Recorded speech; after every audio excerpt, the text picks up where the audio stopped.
MN news देख रहे सभी साथियों का बहुत बहुत स्वागत है। इस वक्त मैं तमिलनाडु के कन्याकुमारी में हूं, जहां पर बहुजन क्रांति मोर्चा, भारत मुक्ति मोर्चा द्वारा जो राष्ट्रव्यापी परिवर्तन यात्रा ईवीएम भांडाफोड़ परिवर्तन यात्रा शुरू की जा रही है।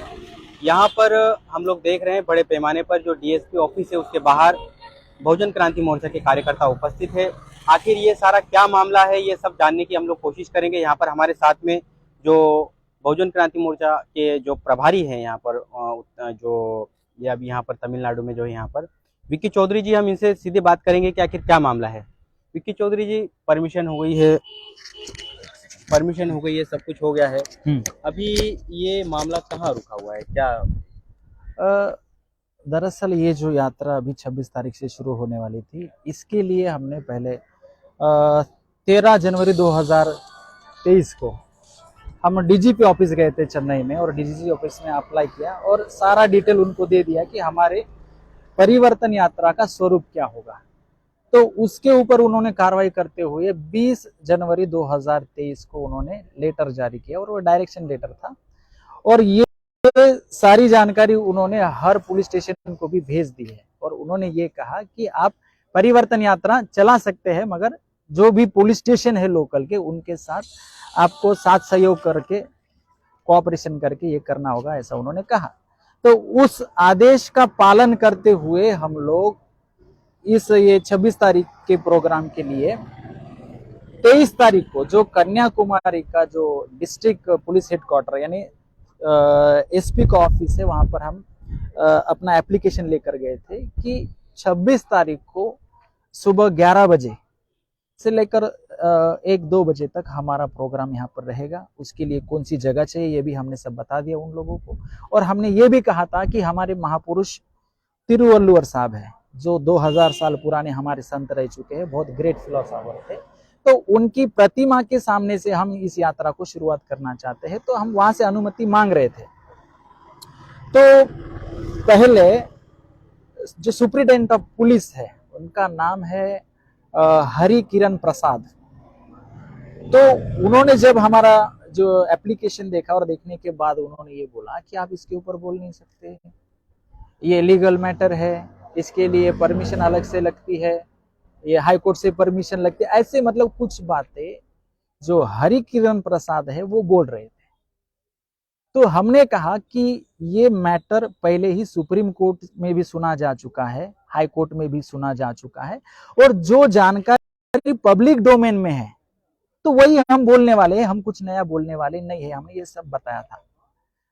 मगर उन्होंने हमें तुरंत इसकी परमिशन ना देते हुए उन्होंने ये कहा कि हम इसके ऊपर थोड़ा डिस्कशन करेंगे, और उसके बाद इसको परमिशन देना है या नहीं देना है वो हम तय करेंगे, ऐसा उन्होंने बोला।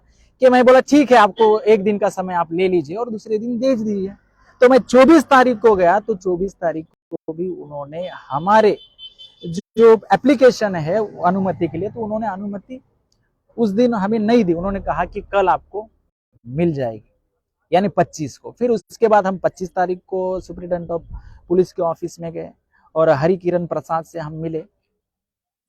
तो हमने उनको एक रिमाइंडर लेटर दिया था कि हमारा एक ऐसा अनुमति के लिए लेटर आया है, मगर अभी तक आपने कोई भी रिटर्न में जवाब नहीं दिया है। अगर आपका जवाब रिटर्न में नहीं आता है तो हम ऐसा मानकर चलेंगे कि आप हमें परमिशन ग्रांट कर चुके हैं। तो फिर उसके बाद उन्होंने कार्रवाई करते हुए जो कन्याकुमारी का जो लोकल डीएसपी का ऑफिस है, वहां पर उन्होंने उस हमारे एप्लीकेशन को भेजा और इनके द्वारा हमारे साथ डील करने के लिए बोला। तो जब हमें इस पुलिस स्टेशन में बुलाया गया था डीएसपी ऑफिस में, तो हम यहाँ पर आए, तो उन्होंने कहा कि ठीक है आपका प्रोग्राम है, मगर जो जगह आप चाहते हैं उस जगह पर हम नहीं करने दे सकते, क्योंकि लॉ एंड ऑर्डर का प्रॉब्लम हो सकता है, ट्रैफिक का प्रॉब्लम हो सकता है। तो वो बोल रहे थे कि हम दूसरी जगह आपको दे सकते हैं। तो मैंने बोला कौन सी जगह दे सकते हैं? तो उन्होंने कहा कि नजदीक में ही एक पार्किंग है, बाइक वगैरह पार्क होती है, वहां पर आप कर सकते हैं, उन्होंने बोला। तो हमने वो जगह ऑलरेडी देखी थी, तो साहब से भी सलाह मशवरा किया, तो बोले ठीक है, हमें कोई दिक्कत नहीं, वो जगह भी हमें चलेगी। मगर हमारी डिमांड ये थी कि हम जो तिरुवल्लुवर साहब का जो प्रतिमा है वहां से हम इधर चल कर आएंगे, क्योंकि उनकी प्रतिमा से ही हमारे परिवर्तन यात्रा की शुरू करना भी एक बहुत बड़ा एक महान मकसद मेश्राम साहब ने रखा था। तो उसके बाद भी इसके ऊपर भी सहमति बन गई कि ठीक है, थोड़ा सा कोऑपरेशन करते हुए आप ये भी कर सकते। ऐसा यहाँ के डीएसपी ए राजा इन्होंने हमसे कहा, ओरल में कहा कि ठीक है, अभी हमारे प्रोग्राम का प्रारूप बन चुका था कि जगह कौन सी और कहां से कहां तक आना है, कैसे आना है, सब फिक्स हो गया था। तो फिर हमने कहा कि अभी हमें रिटर्न में दे दो। तो उन्होंने कहा कि आपको 8-9 बजे तक मिल जाएगा। तो हमने बोला ठीक है, हम वेट करते हैं। तो वेट करने के बाद जब हम यहाँ पर 9 बजे पहुंचे, तो 9 बजे जब आए तो उन्होंने कहा कि थोड़ा टाइपिंग चल रहा है, इसके अंदर कुछ करेक्शन है, इसकी वजह से लेट हो रहा है। तो हमें लगा है कि हो सकता है बहुत सारे जो एप्लीकेशन है वो टाइप करते रहते हैं, किसी को जवाब देना होता है, किसी को पत्र देना होता है, तो टाइप करते रहते। तो हम ऐसा 11 बजे तक यहाँ पर इस ऑफिस में रहे, और 11 बजे तक हम रहने के बाद उन्होंने हमारे हाथ में जो लेटर थमाया ना, तो वो लेटर उन्होंने कहा कि आपकी जो अनुमति है उसको रद्द किया जाता है। यानी 11 बजे तक उन्होंने हमारा टाइम किल किया, वो भी 25 तारीख की रात तक, ताकि मतलब हम कोर्ट तक भी ना जा पाए, ऐसा भी उन्होंने उसमें मतलब ख्याल रखा गया था। और मेरा स्पष्ट मत है कि ये जो मामला हुआ है, जो एसपी है हरि किरण प्रसाद है, ये उनके कहने पर ही ये सब हुआ है कि इनकी अनुमति हम रद्द करेंगे और इनके पास कहीं जाने के लिए समय भी नहीं बचेगा। मगर उन्होंने दूसरा ये बोला था कि जो लोकल डीएसपी, उन्होंने बोला था कि आपने जिस जगह के लिए परमिशन मांगी थी, जहां पर आप प्रोग्राम करना चाहते थे, तो उसका जो लेटर है वो रिजेक्ट हो गया, वो अनुमति आपको नहीं मिलेगी। मगर उन्होंने हमसे ओरल में प्रॉमिस किया था ना कि हम इस पार्किंग की जगह में आपको हम ये कार्यक्रम करने देंगे, और आपको जो त्रिवेणी संगम जिसे बोलते हैं, तिरुवल्लर साहब की प्रतिमा है, तो वहां से हम आपको आने की भी अनुमति देंगे, ऐसा उन्होंने कहा। फिर हमने बोला तो ठीक है, मगर हमें रिटर्न में चाहिए। तो मामला आखिर में यहां पर रह गया कि वो रिटर्न में देने के लिए तैयार नहीं। अभी आज 26 तारीख है, लगता है 12 बजे, वो अभी भी बोल रहे कि आप प्रोग्राम कर सकते हैं, मगर हमारी डिमांड ये है कि हमें रिटर्न में परमिशन चाहिए। वो रिटर्न में परमिशन उन्होंने नहीं दिया, इसलिए हमारे फंडामेंटल राइट्स का यहाँ पर उल्लंघन हो रहा है। और जो पुलिस प्रशासन के जो एसपी है, जो जिला प्रशासन के मुखिया जो है हरि किरण प्रसाद जो है, वो जानबूझकर कॉन्स्टिट्यूशन के विरोध में वो बिहेव कर रहे हो और हमारे फंडामेंटल राइट्स का वो उल्लंघन कर रहे हैं। तो हमारा ये कहना है कि हम विदाउट रिटर्न लेटर हम हटेंगे नहीं। हमें प्रोग्राम करना है, मगर विथ परमिशन करना है। अगर आप ऐसा लेटर जारी नहीं करते, आप अनुमति नहीं देते हैं, तो हम अपने फंडामेंटल राइट्स के लिए, संविधान के लिए, इस देश के लिए हम अपने आप को अरेस्ट करवाने के लिए तैयार है, वो भी किसी भी प्रकार का लॉ एंड ऑर्डर का प्रॉब्लम खड़ा ना करते हुए। तो अभी हम तुरंत उनको, अभी जब हम सारे लोग अरेस्ट होने के लिए आ गए, तो फिर वो भी उधर से अभी टेंशन में आ गए। एसपी ने दूसरा एक इंस्पेक्टर इधर भेजा है कि वो अलग से डील करेगा करके, तो उनसे भी हमारी बात हो गई है अभी। तो आखिरी में हमने जो डिबेट उनके सामने रखा है कि अगर आप ओरल की बात करते हो, और वो जो डीएसपी है उन्होंने भी कहा था कि आपकी बात सही है, मगर हम यहाँ पे ऐसा फॉलो नहीं करते। तो मैंने उनके सामने सवाल खड़ा किया था कि आपके कन्याकुमारी में रूल ऑफ लॉ है या तुम्हारा रूल है, यानी कानून का राज है या तुम्हारा राज है। तो वो फंस गया। तो अभी जो नागरकोइल से जो आदमी आया है, यानी जो इंस्पेक्टर आया है, और जो लोकल डीएसपी, वो लोग अभी बातचीत करे कि अभी क्या करना है। तो ओवरऑल अभी ये मसला है कि वो अभी ज्यादा प्रेशर में है, टेंशन में है, उनके ऊपर बहुत ज्यादा अभी प्रेशर क्रिएट हो गया है। और जो इम्पैक्ट हम यहाँ पर परिवर्तन यात्रा के माध्यम से क्रिएट करना चाहते थे, लोगों को भी मैसेज देना चाहते थे और देश को भी मैसेज देना चाहते थे कि भारत देश का कोई भी कोना हो, वहां पर हमारी मूवमेंट भारत मुक्ति मोर्चा, बहुजन क्रांति मोर्चा मौजूद है, और हमेशा लगातार हमारे हक और अधिकारों के लिए, हमारे बहुजन समाज की इस मूवमेंट को आगे बढ़ाने के लिए मजबूत है। और अभी तक भी वो जो रिटर्न जो अनुमति है अभी तक नहीं मिली है। तो अब हम इसके विरोध में हाई कोर्ट में रिट पिटीशन भी दाखिल करने वाले हैं।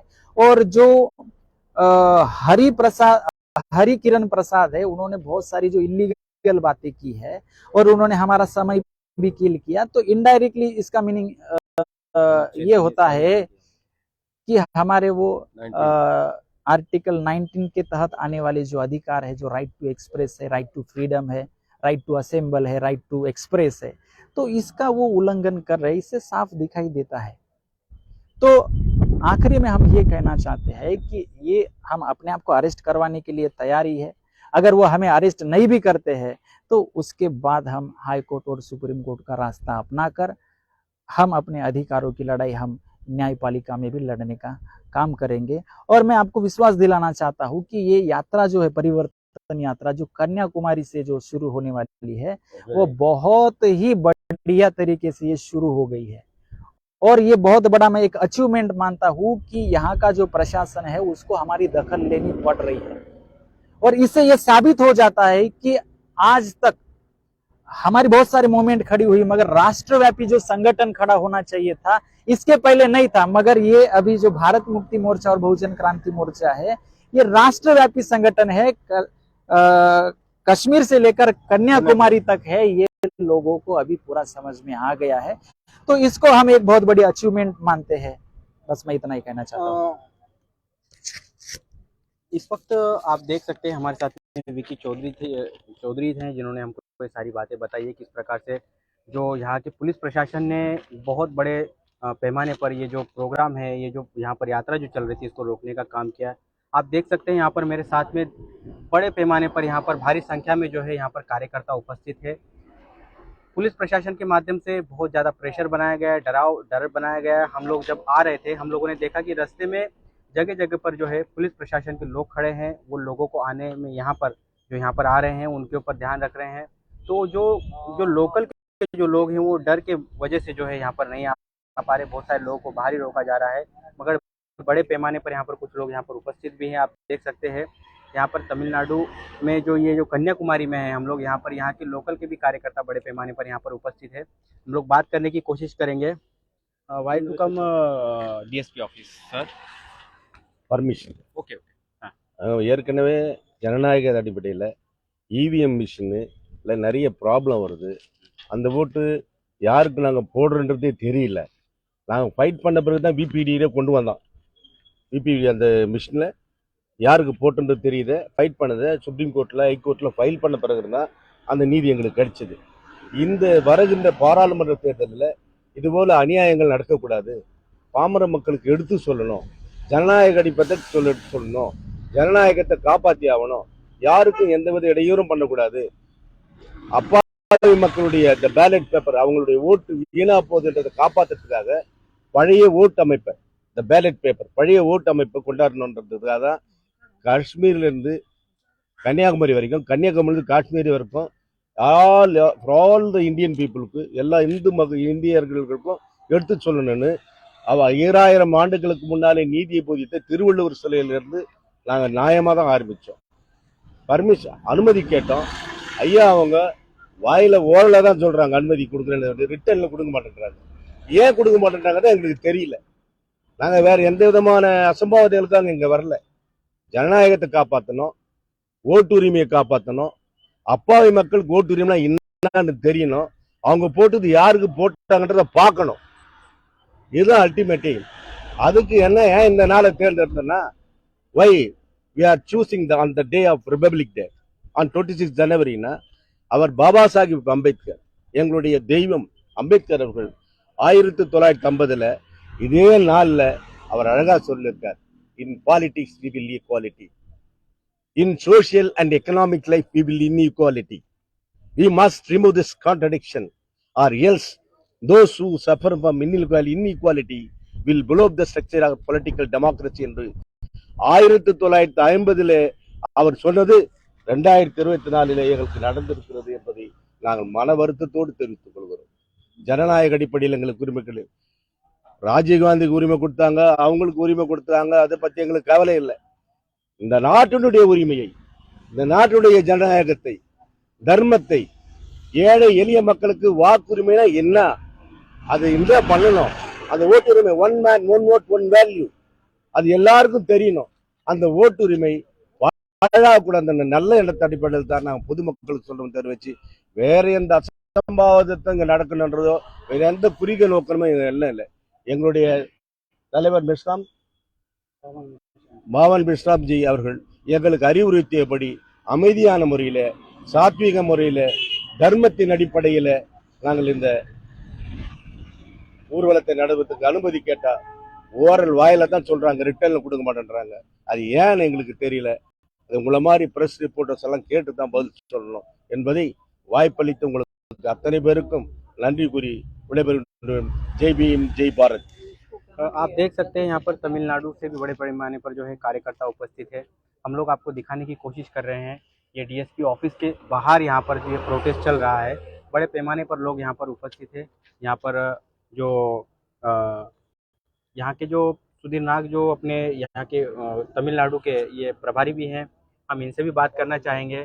सब प्रभारी हैं साउथ इंडिया के, पूरे साउथ इंडिया के, वो भी यहाँ पर उपस्थित है। वो इस सब मामले को किस प्रकार से देखते हैं हम उनसे भी जानने की कोशिश करेंगे। सुधीर नाग जी, आज हम लोग देख रहे हैं आज 26 जनवरी है। इस 26 जनवरी के दिन में आप लोग यहाँ प्रोटेस्ट कर रहे थे। गवर्नमेंट जो यहाँ की जो पुलिस प्रशासन है, उस पुलिस प्रशासन के माध्यम से उसको रोकने का काम किया। आपको क्या लगता है, क्या संविधान वाकई में लागू हुआ है या अभी भी आपके अधिकारों को रोका जा रहा है? वास्तव में देखा जाए तो 1952 से लेके इंडिया में कांशीराम साहब कहा करते थे, मनी इस देश का जो शासक है उन्होंने जो पॉलिटिकल कंट्रोल इंडिया पर बरकरार रखा हुआ है, वो political control money, mafia and media, इसके तहत उन्होंने आज तक उनका अगर रवैया देखा जाए और उनका पॉलिटिकल कंट्रोल अगर देखा जाए तो ये मनी, माफिया एंड मीडिया के माध्यम से उन्होंने पॉलिटिकल कंट्रोल किया। 2004 के बाद अगर देखा जाए तो बहुत बड़ा बाबा साहब के बाद और कांशीराम साहब के आंदोलन के तहत, या यूं कहा जाए तो सामाजिक और राजकीय चेतना निर्माण होने के बाद इंडिया में जो पॉलिटिकल लेवल का जो भूचाल निर्माण हुआ और उसके तहत इंडिया की राजनीति में, भारत की राजनीति में जो हलचल निर्माण हुई, उसके कारण जो दबा कुचला जो वर्ग है, जो बहुजन समाज है, बहुजन समाज की जो राजनीति है, वो बहुजन समाज की राजनीति भारत में उभर कर आई और इसका नतीजा हम लोगों को दिखाई देता है 1989 के बाद। तो 1989 के बाद हमें ये दिखाई देता है कि इंडिया में स्टेबल गवर्नमेंट बनाना किसी भी पार्टियों को मुश्किल होने लगा था। 1989 के बाद अनस्टेबल या यूं कहा जाए इनस्टेबिलिटी, जो भी सरकारें बनती थी तो अनस्टेबल गवर्नमेंट होती थी और 2004 तक इसको हम लोगों ने देखा। इसी जो इंस्टेबिलिटी है, अनस्टेबल गवर्नमेंट है, इसको कांशीराम साहब ये कहा करते थे कि बहुजन समाज बनने की प्रक्रिया इंडिया में जब शुरू हुई, बहुजन समाज बनने की प्रक्रिया इंडिया में शुरू हुई तो जो सरकारें 5-5 साल टिकती थी, चलती थी, वो सरकारें कम समय में गिरने लगी।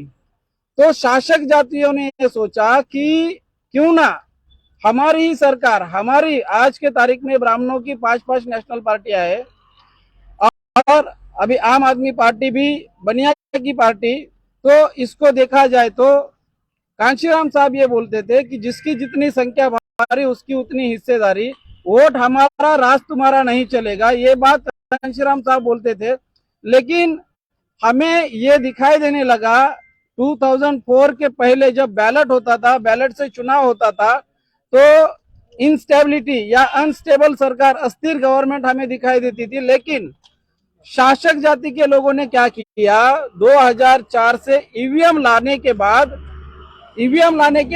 स्टेबल गवर्नमेंट इंडिया में निर्माण होने लगा। 2004 stable government, 2009 stable government, 2014 stable government, 2019 stable government, ये आपको ईवीएम का 2004 के बाद हमें ये दिखाई देता है। ईवीएम आने के बाद और ईवीएम के पहले बैलेट से जब चुनाव होता था तो भारत की राजनीति में जो बहुजन समाज के लोगों का उभार, बहुजन समाज के लोगों के लीडरशिप इमर्जेंस हो रही थी। लेकिन ब्राह्मणों ने क्या किया, 2004 के बाद ईवीएम लाने से पूरी तरह से आज के तारीख में ब्राह्मणों का जुडिशरी, मीडिया, पार्लियामेंट, एडमिनिस्ट्रेशन के साथ साथ पॉलिटिकल लेवल पर पूरी तरह से ब्राह्मणों का पूरा कब्जा है।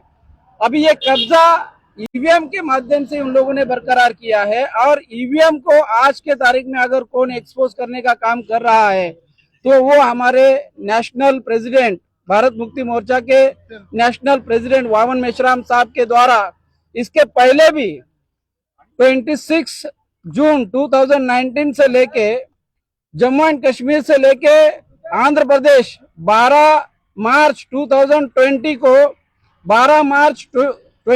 को आंध्र प्रदेश तक ये ईवीएम भंडाफोड़ यात्रा, ये पार्ट 1 यात्रा पहले निकाली गई और बहुत ज्यादा पैमाने पर इसके बारे में लोगों को जागरूक किया गया।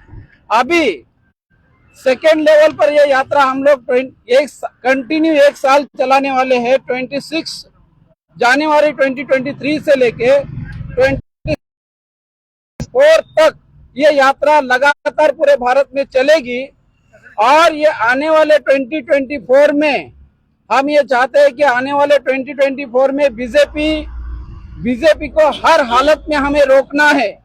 और ये रोकने के लिए, क्योंकि इंडिया का जो शासक है ये ब्राह्मण है, एक सबसे बड़ी बात है कि वो शासक ब्राह्मण है, बाय डीएनए ब्राह्मण यूरेशियन है, बाय डीएनए विदेशी है।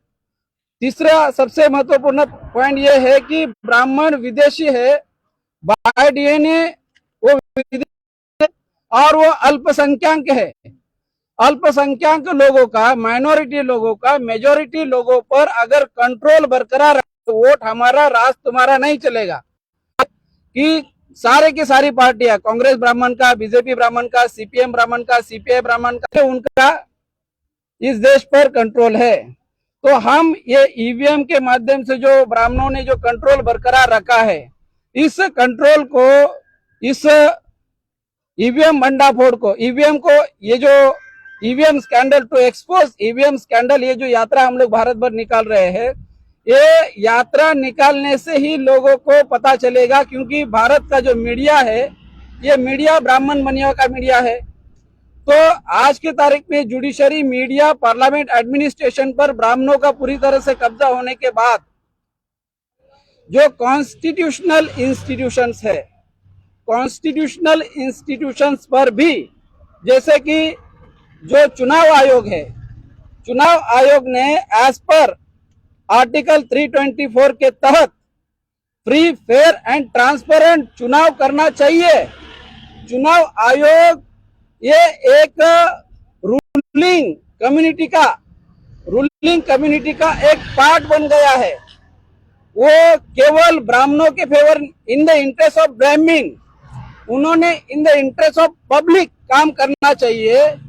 जितनी भी इंडिया में जो कॉन्स्टिट्यूशनल इंस्टीट्यूशंस है, वो इंस्टीट्यूशन ने in the interest of public, लोगों के, by the people, of the people, for the people के लिए उन्होंने काम करना चाहिए।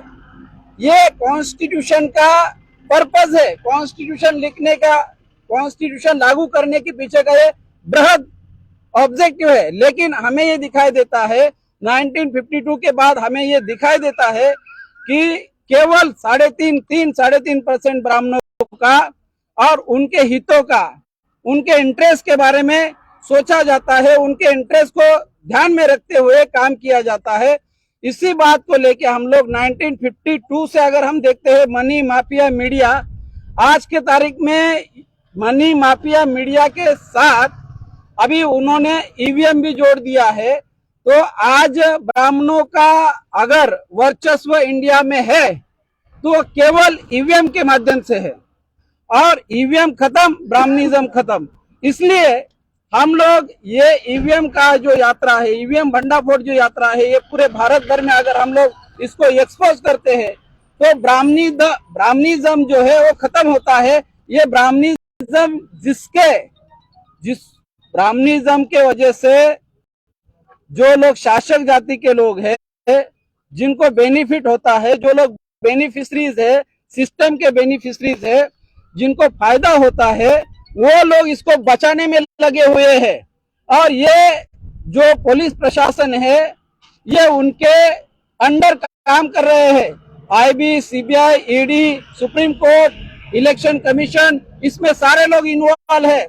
आज के तारीख में हम लोग कल इन्होंने यहाँ पर हम लोग रात भर यहाँ पर हम लोग पूरी रात जागकर यहाँ पर हम लोगों ने 4-5 लोगों ने पूरा रात भर यहाँ पर परमिशन के लिए यहाँ पर रुके थे। इन लोगों ने परमिशन नहीं दिया। पूरी रात भर हम लोग यहाँ पर खड़े थे, सोए नहीं। रात भर हम लोगों ने यहाँ पर पूरी रात जगाई। रात भर हम लोगों को इन्होंने सताया। हम ये चाहते हैं, ये लोग जो है, ये क्लास, ये ब्राह्मणों का गुलाम है। तो हम ये चाहते हैं कि ईवीएम अभी आने वाले समय में जैसे जैसे ये यात्रा आगे आगे निकलेगी और भी हमें दिक्कतें आ सकती है। तो हमारे भारत के लोगों को, तमाम मूल निवासी बहुजन समाज के लोगों को ये मैसेज देना चाहते हैं कि हमें हर हालत में 2024 को ये ईवीएम का भंडाफोड़ करना है। और ये जो शासक जाति के लोग हैं, जिसको ये पॉलिटिकल लेवल पर जो केवल और केवल आज के तारीख में ये जो ईवीएम के माध्यम से पॉलिटिकल कंट्रोल, पॉलिटिकल कब्जा जिन्होंने बरकरार रखा है ब्राह्मणों ने, वो कब्जा अगर हम इस कब्जे को अगर खत्म करना है तो ईवीएम को हमको खत्म करना होगा। ईवीएम के अगेंस्ट में लोगों में जागृति फैलाना होगा। ईवीएम के माध्यम से ये लोग आ रहे हैं।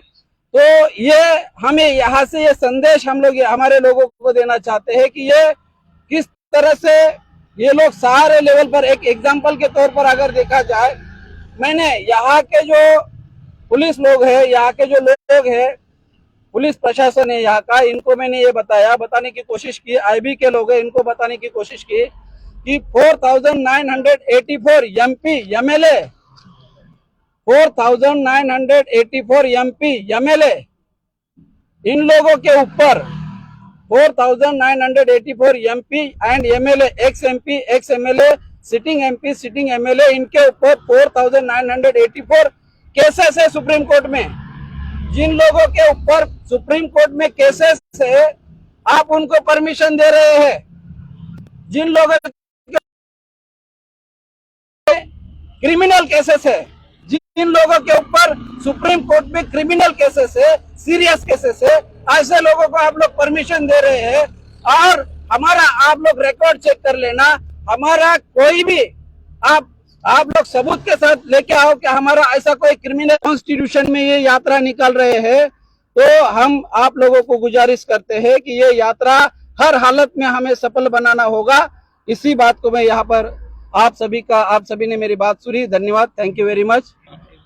आप देख सकते हैं मेरे साथ में, जो मैंने आपको बताया, यहाँ पर तमाम बड़े पैमाने पर कार्यकर्ता यहाँ उपस्थित है। आप देख सकते हैं इस वक्त जो है सारे कार्यकर्ता जो है वो कार्यकर्ता डीएसपी ऑफिस के बाहर सभी लोग खड़े हैं और यहाँ पर जो है अपना प्रोटेस्ट अपना दर्शाने की कोशिश कर रहे हैं, प्रोटेस्ट यहाँ पर कर रहे हैं। जैसे आपने देखा कि बड़े पैमाने पर आपको बताया, विक्की चौधरी जो यहाँ के प्रभारी है उन्होंने ही बताया और बाकी तमाम लोगों ने बताया।